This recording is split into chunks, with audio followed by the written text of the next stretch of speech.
93 FM. 93 FM. Equinox Radio. Bonjour, tout est fin prêt pour jeter Aloïse Parfait-Mvoum en prison. La tendance fondamentaliste du régime s'active dans ce sens. Elle est d'ailleurs déterminée. Les violents du régime, les partisans de l'extrémisme violent au sein du RDPC en ont déjà décidé ainsi. Aloïse Parfait-Mvoum doit être sévèrement punie. Pour eux, c'est une occasion en or pour lui servir une sanction exemplaire. Donc, de leur côté, la décision a été déjà prise. Parfait-Mvoum doit aller en prison.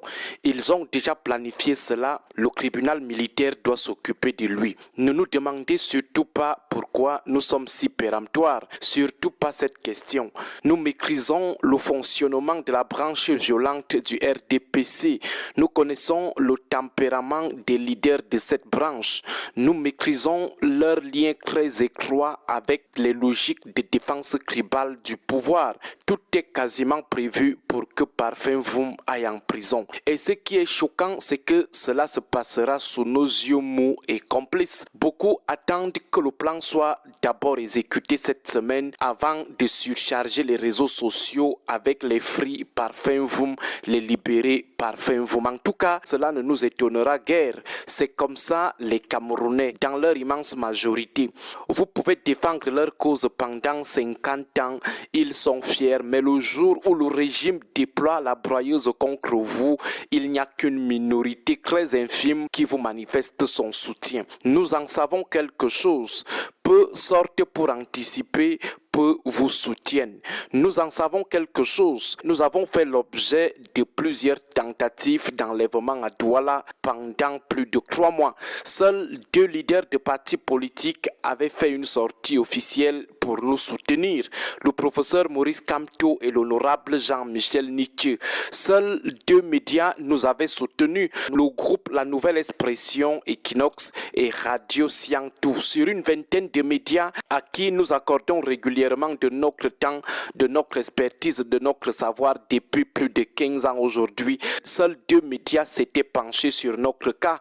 Même pas un appel téléphonique des autres médias pour s'enquérir de notre situation. Seule une ONG s'était penchée sur notre cas. Le REDAC, pourtant nous participons et parfois bénévolement aux activités de plusieurs ONG comme consultants ou formateurs. Mais seul le REDAC s'était penché sur la filature et les menaces d'enlèvement nourries dont nous faisions l'objet entre juillet et octobre 2024. Mais beaucoup attendaient que le plan soit d'abord exécuté pour venir mettre après les RIP ou pour venir dire Free Aristide Mounou.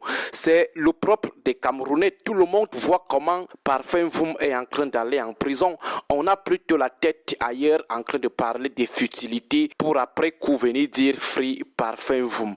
Qu'est-ce qui est reproché à Parfait-Mvoum? C'est tout sauf ce qu'on lui reproche officiellement.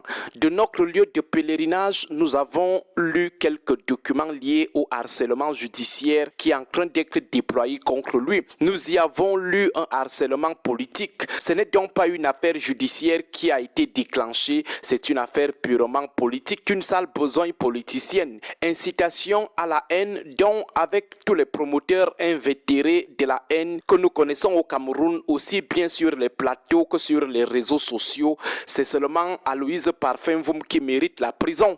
Violence et apologie du crime, il a posé quel acte violent ou appelé à quel crime? Quelqu'un parle d'une organisation qui milite en diaspora avec des membres qui agissent à visage découvert sans être inquiétés par la justice de leur pays d'accueil. Il estime que de son point de vue, cette association est une chance au regard de certains actes politiques qu'elle a déjà eu à poser. Ça devient apologie du crime dont les pays dans lesquels opère la base sont cons en acceptant cette organisation sur leur territoire.